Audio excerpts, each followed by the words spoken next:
Greetings, one and all, and welcome to episode number 23 of Thoughts and Hunches, making money in bunches and sucker punches. Your boy Stoney is back for the 23rd time. Can you believe that? Lucky number 23 already. I'd like to welcome all my fellow hustlers, homeboys, degenerates, lowlife, scumbags, fienders, all of you guys. You're welcome here anytime, which is why you keep coming back. All I can say is last week had my worst week since we've been doing it. Out of 22 weeks, last week was the worst. We finished we finished at 7 and 11. Clearly not up to my standards, which I've been delivering all year, documented. Once again, every single pick is documented. And hold on, let me see if that helps. No, that doesn't. That actually knocks me out. There, that's better. I was just worried about the reflection in my glasses. Anyway, new digs. I'll get to that in a minute, why I'm not home this weekend. But anyway, 7 and 11, clearly not my best week. But considering where I started, I got out to a 1 and 8 start. I thought this is going to be absolutely miserable, right? I'm going to lose a fortune. Everyone's going to stop watching. No one's going to care anymore. They're going to call me a fraud. But I closed 6 and 3. So my last 9 picks, I did go 6 and 3, which is a solid part to build off of. And that got me finished at 7 and 11 for the week. So we're still hovering around 58%. We were closing the door at 60. We were getting pretty close to 60, but 58%, hey, we're still way up on the season. It just got to keep plugging along. The reason I'm in a hotel is because of Snowmageddon. The ice storm that has hit the eastern United States hit my neighborhood really, really hard. My entire neighborhood is iced down, including my house. There's just ice everywhere. And I was locked into my house literally for 5 days. Couldn't get out. Couldn't go to work. Couldn't do anything. So anyway, I'm down here at this hotel down in Bellevue, which is the westernmost part of Nashville. I'm still in the city of Nashville, but I'm 5 minutes from the middle of nowhere. And I'm a 5-minute walk from work now. So my car's at home, everything's at home, but I've been holed up in this hotel for a couple days now, just so at least I can go to work for a couple days. So I've got to try to work this out as far as uploading the video the right way, because usually I have my computer with me and I don't. I'm doing this all on my phone this time, so we'll see how it all comes out.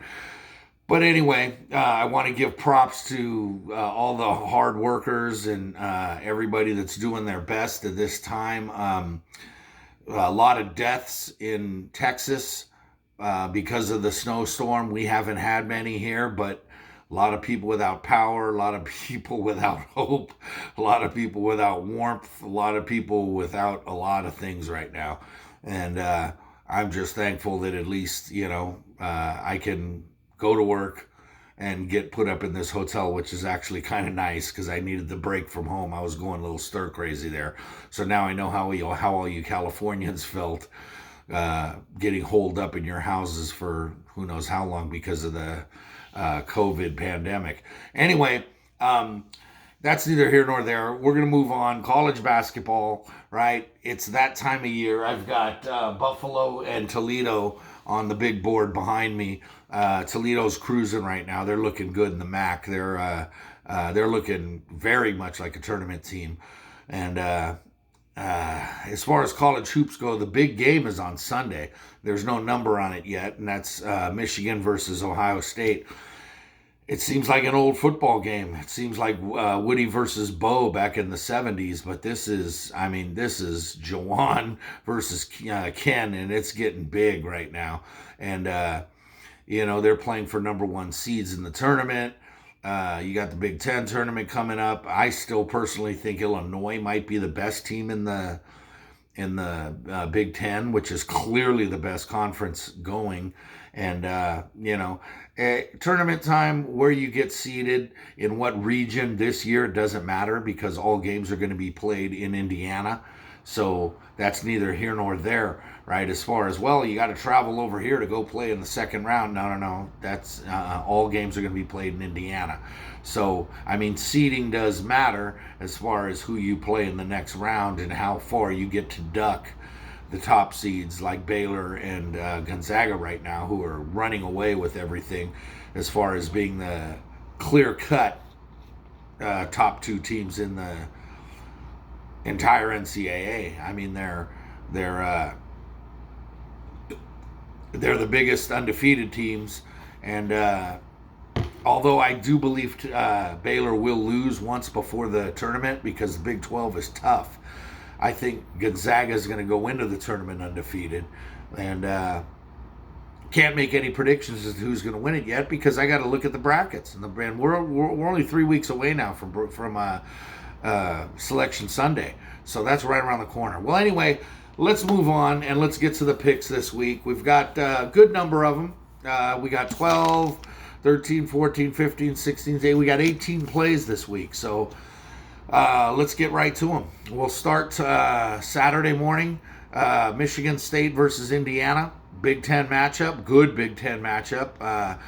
A good Big Ten matchup with two classic programs that aren't necessarily quite living up to their billing this year, but Tom Izzo and Archie Miller are still Tom Izzo and Archie Miller. Indiana's now won three out of 4. They're at home, and they're at 12-9, where Michigan State comes in. And just as they were starting to get things together, they've now lost 2 in a row, and they're 10-9, which is really, really Izzo or un-Sparty-like. But Indiana's a big favorite at 7.5 at home. So we're going to roll Michigan State on this one. We're going to take the road dog right out of bed, and think that Michigan State probably doesn't win this game, but definitely keeps it close. In the second game, we moved down to the ACC, and we got Miami and Georgia Tech. This one is a game of two middling programs right now. Miami's at 7-12. They've lost 3 out of 4. Laurinega doesn't really have it going on, and they're really they haven't found their way this year at all. And Georgia Tech, on the other hand, they're one of those teams that they beat the good teams, they beat the teams they're supposed to beat, and they don't beat the teams that they're not supposed to beat. So, they're a middle-of-the-road ACC team, and that's, how it goes. And while they can play Duke tough, because Duke's not a very good team this year, it's the top-tier teams like like Florida State and Clemson, and, those are the teams that they can't really deal with right now. But when it comes to teams like Miami at 7-12, Georgia Tech is clearly a better team. They're 4.5 road favorites, and we're going to take the Jackets in this one. So go Tech, lay the 4.5 at Miami. Now we move on to the SEC, Tennessee, Kentucky, for the second straight Saturday. Another good matchup. Last week they were here. Well, they were here. They were up in Knoxville, and Tennessee won and covered. And then Tennessee went on to struggle and lose a couple games, but they've won 3 out of 4, even though they're coming off the loss to LSU. Kentucky's won 2 in a row, but Kentucky's 7-13. They're not going to the tournament. They're a mess right now. And while Tennessee at 7 may be a big number, it seems like, to lay, we're going to take Tennessee. We're going to take the Vols and watch them dance. Big East matchup. UConn versus Villanova. UConn, just when you started to count them out, they've now won 2 in a row. They're 10-5. They're starting to get things together. Villanova, still 13-3, ranked 10th, playing good ball. They lost to Creighton since they came back from their COVID, but Creighton is coming up and wants to win the Big East. But Nova's still there. Nova, as far as I'm concerned, is still the team to beat in the Big East. And they're 6.5-point home chalk. We'll take the Wildcats, and Nova wins going away. Good matchup in the Big 12 here. KU versus Texas Tech. Allen Fieldhouse, Kansas, Texas Tech. This is a classic matchup. Kansas won 4 in a row, starting to get that Bill Self magic back again, and they're really playing good ball. But when you dive deeper and look, yeah, they've won 4 in a row. Well, yeah, but those were against Kansas State and 2 against Iowa State, who are the bottom teams in the Big 12. They're not exactly going out beating the likes of Oklahoma and West Virginia.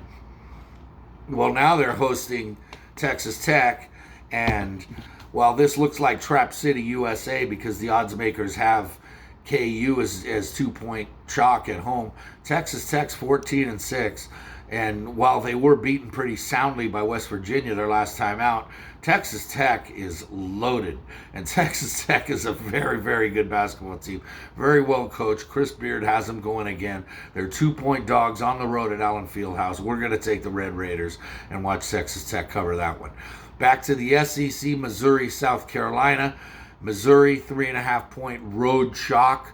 We're going to take Missouri. They're 13-6 and ranked 20th, even though they've lost 3 in a row. They seem to have lost their way. They did have a COVID outbreak, and they're struggling right now to score. But, I mean, they're playing South Carolina. They've lost 4 in a row. They're only 5-10. And if Missouri can't win this game by 4, they're in trouble anyway. So take the Tigers, lay the 3.5. Back to the Big 12, another great matchup in the Big 12. West Virginia, Texas. I mean, this is, oh my God, Shaka versus Huggy Bear. I mean, this is what it's all about. The 13th ranked Mountaineers go into Austin at 14-6, right? And their only loss in their last 4 games was to Oklahoma. And Texas, on the other hand, won 2 out of 3 since they came out of their COVID break. And they're 13-5 and ranked 12th. So number 12 versus number 13. Texas is 3.5-point favorites. And this is going to be a very, very good matchup. This one could come down to the last second, just like West Virginia's last game where they lost Oklahoma by a point. But we're going to take West Virginia plus 3.5. You're going to give us some points on the road. Anytime you're going to give Bob Huggins points, we'll be glad to take them. So West Virginia plus 3.5. Back to the SEC, the world's largest outdoor cocktail party basketball version, Georgia versus Florida. Big time rivalry. Neither team's really found their way. Georgia's won 3 out of 5. They're 13-8. And they've actually had a pretty good season for Georgia standards. Florida's 10-6. They're up, they're down. They haven't really, seemed to get their mojo since the loss of Keon. And they've won 2 out of 3. They've lost 2 out of 3. And we're going to take Georgia. 8-point dogs on the road in Gainesville. Florida is going to win this game, but Florida ain't going to win it by more than 8. So we're going to take the dogs on the road. Back to the Big Ten, Minnesota versus Illinois. Here's Illinois, the team that we said is probably the best team in the Big Ten. And they're 15-5. They're ranked 5th. They've won 6 straight and 8 out of 9. And they have probably the best closer in all of college basketball, and O.C. DeSamo. This guy is unbelievable. He can really play. But they're heading into the big barn in Minnesota. And Minnesota, even though they've lost 2 in a row, Richard Pitino's had the team up and down, and they haven't gotten in a groove. Just as they started getting a groove, they lost 3 out of 4. So anyway, they've now lost 2 in a row, and they're 5-point dogs, but we're going to take them at home, plus the points. Illinois wins, but Minnesota covers the 5.5. Back to the ACC, Florida State and Pitt. Florida State is starting to look like the class of the ACC right now. And they're a very good, yet still underrated team. They're ranked 16th. They're 12-3. They've won 5 out of 6, and they're playing excellent ball. Pitt, on the other hand, just as they were starting to get things together, they were 9-5 and starting to turn the page. But now they've lost 3 in a row. They're 9-8, and they're struggling to find a way. So we're going to take Florida State. We're going to lay the 6.5 on the road in Pitt, which ain't going to be easy, but we feel better about Florida State than we do about Pitt. Seton Hall versus Georgetown in the Big East. Georgetown's a mess. They're 6-10. They've lost 3 out of 4. Seton Hall, on the other hand, has now won 4 in a row. They turned the corner. They were 9-8 and looking for a sign of something, but now they're 13-8. They're starting to get things together, and they're looking like a tournament team. And they're 4.5-point road favorites in Baltimore, or in Georgetown, sorry, the nation's capital. And we're going to take Seton Hall. We're going to lay the 4.5 and go Pirates. Back to the ACC, Louisville, North Carolina. Here's another great matchup. Louisville, sorry. I still can't seem to get that every single time, but I'm getting there. Carolina, 5.5 point chalked. Way too many points for, it's a Carolina team that's won 3 out of 4, and they've gotten up to 13-7 now, and they're kind of on the fringe of making it to the tournament, especially like if Selection Sunday were today, they would be one of Joe Lunardi's last 4 teams in, or first 4 teams out. Louisville, on the other hand, they're in. They're 11-4. They're playing good ball. They're 1-1 since they returned from there, but they're 5.5 point road dogs. So we'll take all 5.5 of those, and who knows? Maybe Louisville leaves with a win. We move on to the Mountain West, Fresno State and San Diego State. San Diego State is starting to run away with it, just as Boise and Utah State were starting to put some pressure on them. The Aztecs have now ripped off 7 straight. They were 9-4, now they're 16-4. They're playing really, really good ball. They got their first ranking of the year. They're up to 25th now. And Fresno, on the other hand, is playing not bad ball themselves. They won 3 out of 4. They're only 9-8, but they're 13.5 point road dogs here. This is a big, big number. So we're going to take the dogs. We're going to take Fresno State on the road. We're going to take Fresno State at home, and Fresno covers that 13.5. Very big number. Back to the ACC, Virginia versus Duke. Another classic matchup. Krzyzewski versus Bennett. Krzyzewski's a mess. He's got players leaving his team now because he's given up on the team and given up on the season. And players, his one-and-done players, aren't even going one-and-done. It's more like half a season and done, and they're off to the G League or wherever it is they're going. Well, Duke is 9-8. They've lost 3 out of 5. They're not a very good team. Virginia's cruising. Virginia, even though they lost Florida State, they lost pretty convincingly. Florida State beat up Virginia the other night pretty good, and but other than that, Virginia's won 6 out of 7. They're 15-4. They're ranked 7th in the nation, and they're still the Cavs, and they're still the team to beat in the ACC. Fresno State, Clemson, all those teams can be damned. Virginia's the team to beat right now. So Virginia is a 1 point favorite at Duke. They should be a 5 point favorite. Lock of the week. Virginia rolls over Duke. Big Pac-12 matchup. Colorado versus Oregon State. They're up in Corvallis, and Oregon State's 11-10. And again, just as they were starting to get their groove, they've now lost 3 out of 4 and can't really find their way. Colorado, same. Colorado was looking like the best team in the Pac-12, and then they lost inexplicably their last 2 games to Oregon and Cal, 2 teams they should have beat. Well, they lost both of them and knocked them out of the top 25, and now they're just struggling to hang on. Well, they're 6.5 point road chalk. We're going to take Colorado and watch Ralphie run all over Oregon State. Utah and Oregon, another big Pac-12 matchup. Oregon 13-4, winners of 4 in a row, but again, like we said, I just don't have any faith in them. Every time I look up, they're losing a big game that they have to have. Or maybe not even losing. I should say not covering a big game that they should have had. Utah, on the other hand, same damn thing. Utah started to turn the corner. They've lost 2 in a row to Oregon State and Stanford. 2 inexplicable losses, games they should have won. They're now 9-9. But Larry Kristoviak at plus 8.5. We're going to take all of those points. That's a lot of points for Oregon to be laying. Oregon should be favored by 8.5 points over anyone in the country. So we're going to take Utah on all 8.5. Staying in the Pac-12, the last 4 picks of the night are all Pac-12 matchups. Ho hum, go figure. UCLA, Arizona State. Arizona State's 7-10. They've lost 2 out of 3 since they've returned. Bobby Hurley has a team that is vastly underperforming this year. This was supposed to be a very good team and a team that was supposed to contend for the Pac-12 championship, but they just have not gotten anything going at all. UCLA was looking like the class of the Pac-12. Now it's USC that's looking like the class of the Pac-12. And UCLA had lost 2 straight, but now they bounced back. They've won, or excuse me, UCLA lost 3 in a row. Now they bounced back. They've won 2 in a row. They're 15-5. They're clearly a tournament team. And this is a game that they should just walk all over Arizona State. It's at Pauley Pavilion. It's a game that UCLA shouldn't even blink at. They're only missing 1 starter. They were missing 3 for a while, but now they're starting to get healthy again. And their last 2 games were easy wins and easy covers. So we're going to take the Bruins and lay the 8. Finally, the Degenerate Special, the big one of the week, the one that we lost last week, where we said we closed at 6-3. We're 6-2 and looking to close at 7-2 until Boise bit us in the ass and we had Utah State in the Degenerate Special last week. Well, this week it's Washington versus Cal.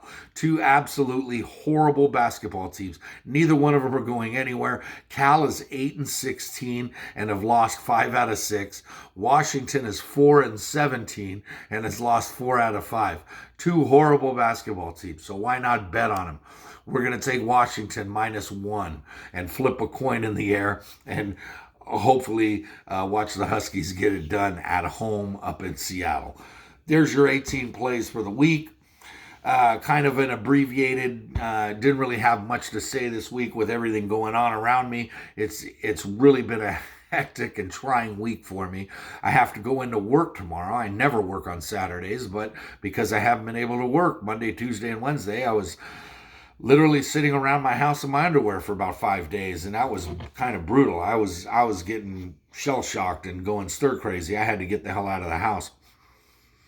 So anyway, I've been hotel living for a couple days, and I'm certainly not complaining about it.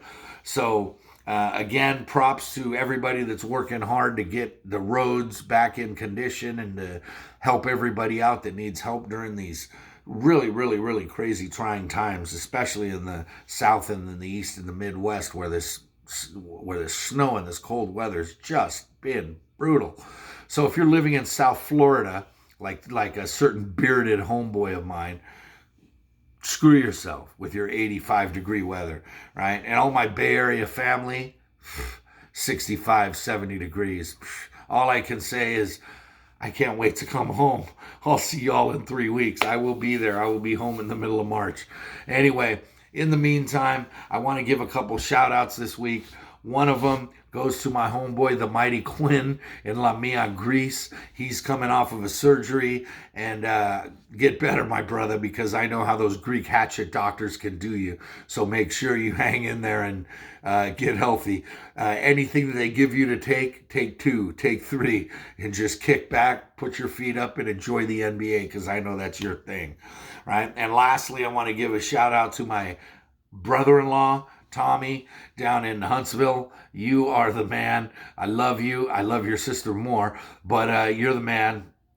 And, thank you for everything that you've done and, being there for me when I need you, and give Waylon and Willie a high five for me. So that's it for me. That's it for the week. We'll be back with you next Friday as we get closer to NCAA tournament time. But before that, we're going to have championship week, which starts right at the beginning of March. So we're about another week, about another 2 weeks away from the end of the regular season. And we'll see how many conferences actually go ahead with their tournaments and which ones actually decide to cancel them and just move on to the NCAAs. But I've been saying for years, the best time of year is during tournament week. Not NCAA tournament week, I should say conference tournament week. It's a 2-week stretch, even though they call it tournament week. It's a 2-week stretch where all the conferences play their conference tournaments, and this is when the little schools have a chance, think they have a chance, and everybody does have a chance to get in to the tournament if they win their conference tournament by virtue of the automatic bid. So we'll see what happens. That's coming up. So goodbye from me. And remember the absolute Bible gospel, which is if you want to win big, you got to bet big. There's money on the streets that can't be ignored. To me, the action is the juice. And good luck to you.